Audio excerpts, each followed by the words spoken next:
We continue with our series of selections from Ohr HaChaim on Parshas HaShavua. This series is dedicated to Lrefo, Ariella, Rina, Bat, Esther, for Shlema, for Saguf, Tekef, Umiyad, Betושח, Yisrael. As you saw from the subject, the title, it's a controversial Ohr HaChaim. Besides the fact that I just wanted to get your attention to raise the chances that you actually open the file and listen to it. But it really is considered to be controversial by many. However, in my humble opinion, there's nothing controversial about it at all when it's properly understood in context. And let me tell you all that I've had over the years conversations with my Rosh Yeshiva, Rav Yaakov Weinberg, who I had a very close relationship with. I discussed this Ohr HaChaim with him a few times over the years in private conversations to get it straight, to understand it properly.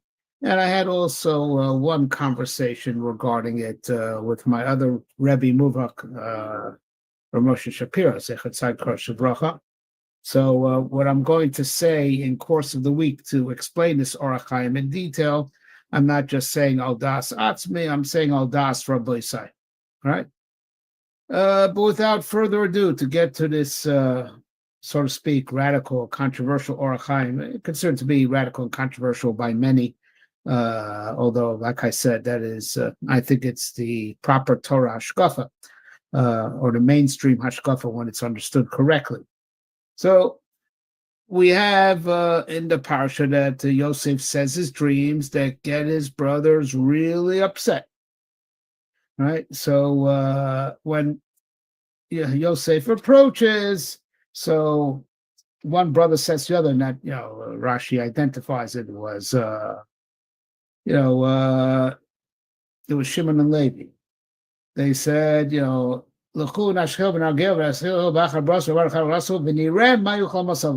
him, throw him in one of the pits. We'll say a bad animal ate him, and let's see what becomes of his dreams. Okay, so that's very key. V'nireh mayu chalomos of, that with this we will disprove his dreams, that these dreams that got us so irked, right, is that he's eventually going to be king over us. Well, this will disprove the dreams, right, if it doesn't come to pass. So it wasn't a real nevuah. So Vayeshev Reuven v'yatzel mi'adam, and Reuven hears it and he saves him from their hands. Let's not hit him. Let's not actually kill him. Rather,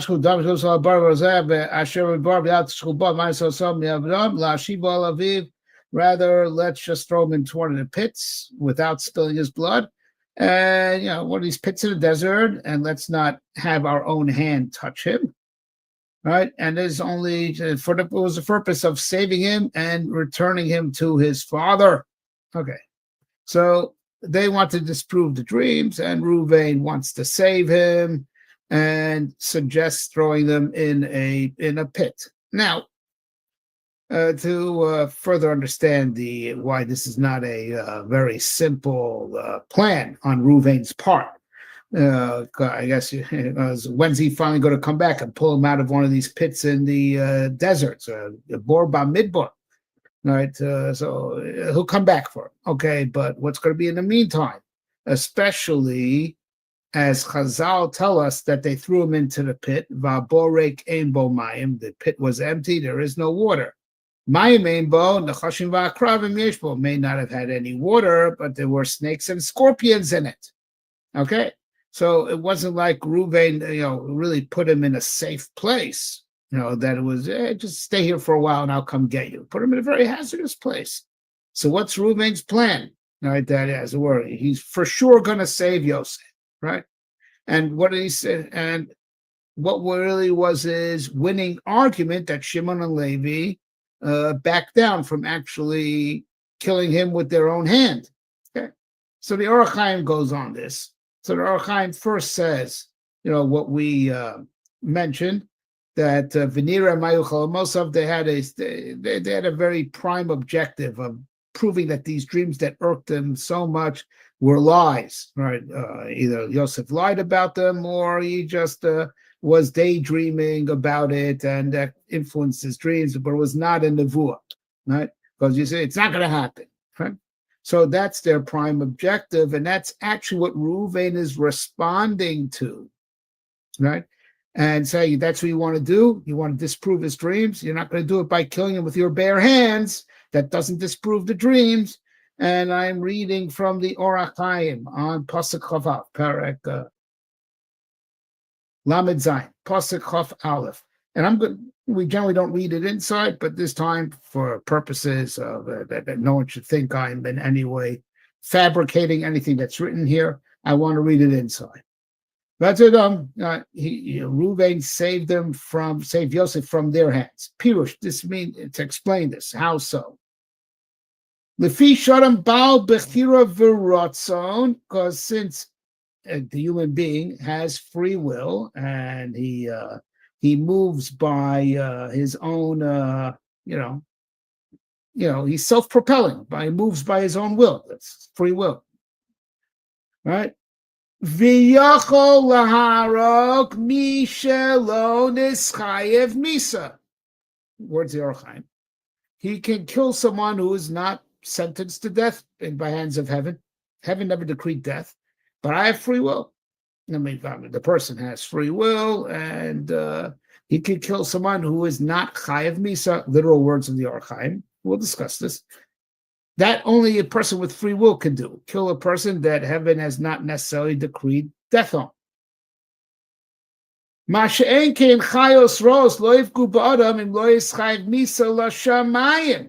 Whereas animals who don't have free will, they cannot kill a person unless that person was decreed by heaven to die. Since they don't have free will, they're like robots. They're prisoners of their instincts, so they're robots of their instincts. And their instincts will respond to the heavenly decree of the person is chayev misa, so their instincts will, be activated, and they will kill that person's chayev misa. And if the person is not chayev misa, the animals won't touch him because animals do not have free will. They're not really self-propelling.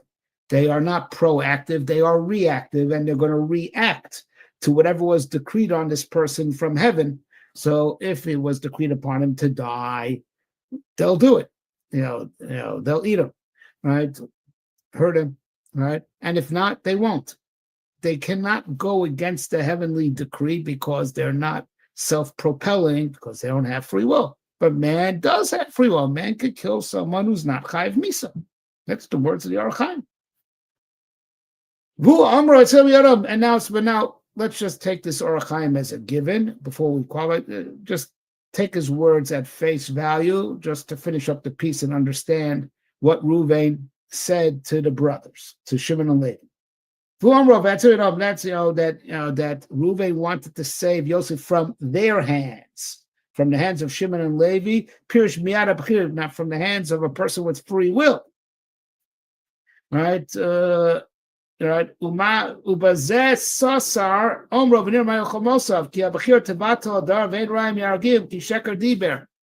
Reuven was actually explaining to them, right?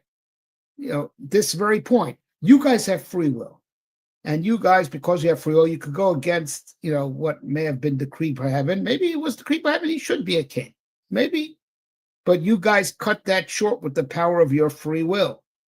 And that doesn't prove that his dreams were lies. His dreams could have been true, right? And just with the power of your free will, you cut his destiny short, right? So it doesn't prove nothing, right? You want to prove his dreams were lies? You don't prove it by killing him by your own free will.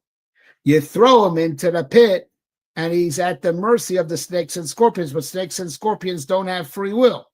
And therefore, they're only going to act based on what was decreed in heaven. They are not self-propelling to go against that, right? So if the snakes and scorpions bite him and kill him, that proves his dreams were false, because if his dreams were real, the snakes and scorpions won't harm him, right? So Reuven just wants to save him from their hands, from the power of free will. that could, as it were, go and change destiny. The animals that don't have free will can't change destiny. And if you want to prove that the dreams were a big lie and he didn't have the destiny to be a king, all right, I'll throw you a real challenge to prove your point. Right? You prove your point by putting him at the mercy of the snakes and scorpions, not by killing him with the power of your free will, because it could be his dreams were real. Just you diverted him from his destiny. You cut his destiny short with the power of your free will. These are the words of the Ohr HaChaim. Right? Now, the Ohr HaChaim actually said this in last week's Parsha, not in the piece that we did, right? The piece that we didn't do. He says it regards also monetary loss. God may want to give money to someone. He wants the person to have it, and the person by his free will could steal it or ruin it. Okay. So he holds that free will really disrupts what a person was supposed to get from heaven. Okay. That's what he says, and that's why it's considered to be very radical. Okay. So I'm going to leave you in suspense.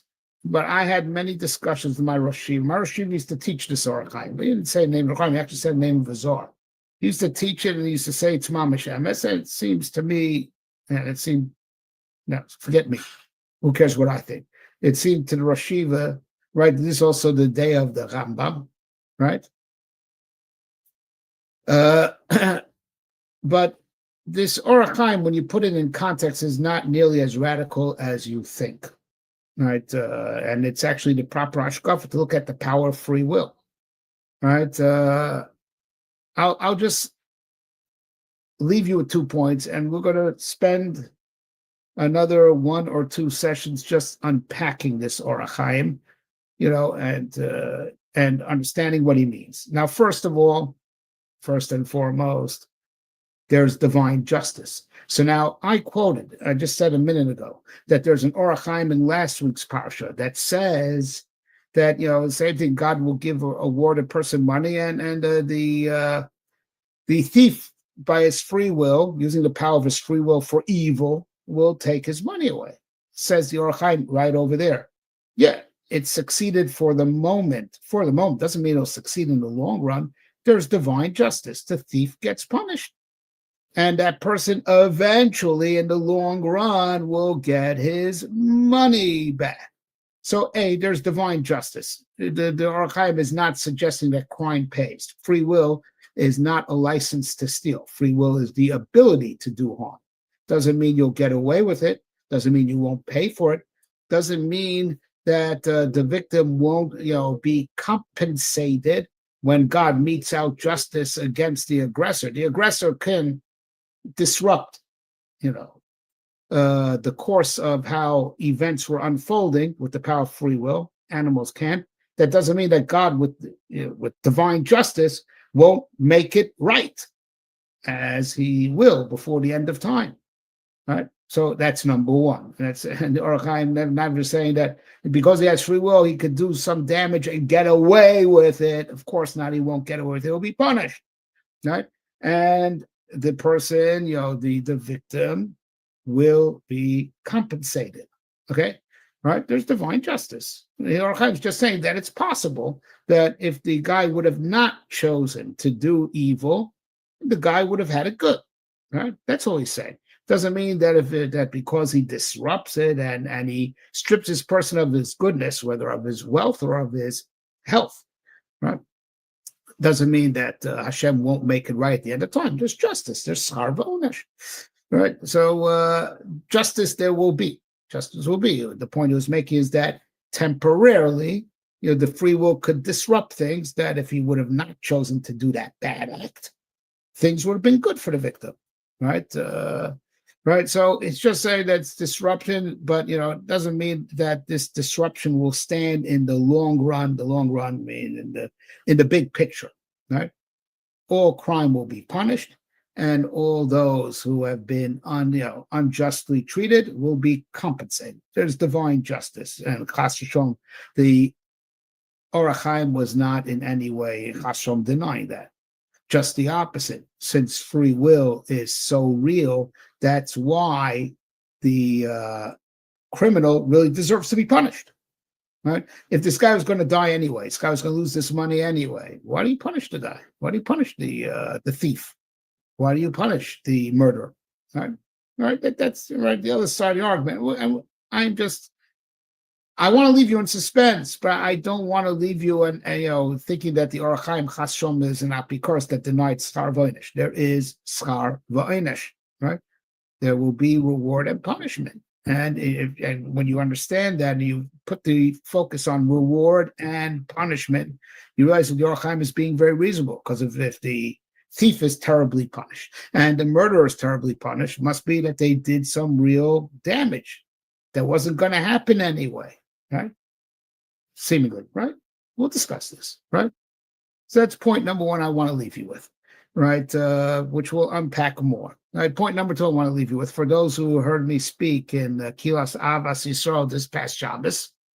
So we spoke out the Rambam, who it seems to me, forget about what I think. It seems to my Rav Shiva that the Rambam holds this way also, like what the Ohr HaChaim says. Right, so the Rambam said, listen, if Hashem protects, right, is in our tradition, full of stories of Hashem saving us from our enemies, saving the tzaddik, Chavetz Rasha, I forget the Lashon Pasuk, Mevakesh La'amitzvah, Hashem lo yazvenu biyado, psukim, that the Russia wants to kill the tzaddik, Hashem is not going to abandon him. So, Hashem could always intervene and save, as he does often throughout history. I'm sure everyone's got their own personal story of Hashem just swooped in and saved them, not just from an animal that doesn't have free will, but from someone that wants to do him harm with free will, right? So you have to understand, right? Yeah, and we spoke out the Rambam that when you are constantly thinking about Hashem, you're protected. And a person who could be thinking about Hashem and doesn't, he does not use this opportunity, he thinks about Dvarim B'Tayim, he is unprotected. We spoke about this on Shabbos, right? So you understand when the Ohr HaChaim says a ben bechira could hurt you, that you are vulnerable at those moments, right? There's a certain level of vulnerability called vulnerability to a ben bechira. You are still, there's no death sentence against you. You didn't do a sin that warrants death, but you are vulnerable, right? So you're not such a tzaddik, because an absolute tzaddik would be protected from a ben bechira also. The Ohr HaChaim's talking about there's a level of vulnerability that, you didn't do anything that deserves death, but you are, by your own fault, right, leaving yourself vulnerable to the ben bechira. Right? It's another point, right? Like I said, I'm going to explain these more in the course of the week, right? And there's probably more points I should leave you with, but I'll leave you with just one more. While everyone freaks out from this Ohr HaChaim, oh my gosh, a ben bechira could hurt me in a way that Hashem never intended, which is not really.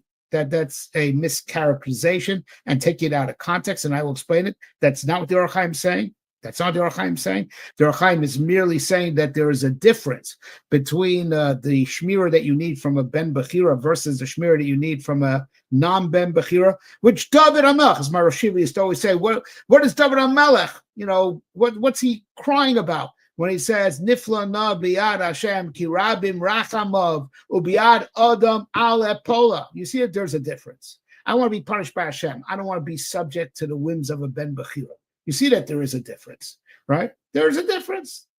There's right, but while everyone is like, as it were, freaking out about the power of bechira to do wrong, we have a cloud. Meruba mida taiva midas pronius. If there's a certain power. Now, how it could be used for the good is always exponentially more than how it could be used for bad. Any truth that if there's any downside to it, it's meruba mida taiva. So think about the advantages. If bechira could change destiny, derail destiny temporarily, not in the long run, because there is divine justice. But if bechira could derail things, then kal v'chomer bechira could improve things. That we have to use the power of our free will to improve the world, and whatever is good is supposed to happen is going to happen anyway, whether I try or not. Maybe I get more virtue for trying harder, but whatever is good that's supposed to happen will happen anyway. Why don't you learn from this Ohr HaChaim that it won't? And we have to use the koach ha-bechira, right, to improve destiny as opposed to leaving destiny on automatic pilot. That's another lesson I want to leave you with. We will continue to unpack this Ohr HaChaim, like I said, in light of things that was makabel from my Rabbeim on this particular Ohr HaChaim, predominantly from Yaakov Weinberg and a little bit also from Moshe Shapira. And this is what's going to keep us busy for the rest of the week, right? Bezrat Hashem. And it is all for a schos, Refuah Shlema of Ariella, Rinna, Bat, Aster, for Refuah Shlema, Betושח, Chol Yisrael, Refuah Hashem, Nefesh, Fus Haguf, Tekevu Miyad, Ken Yiratzon.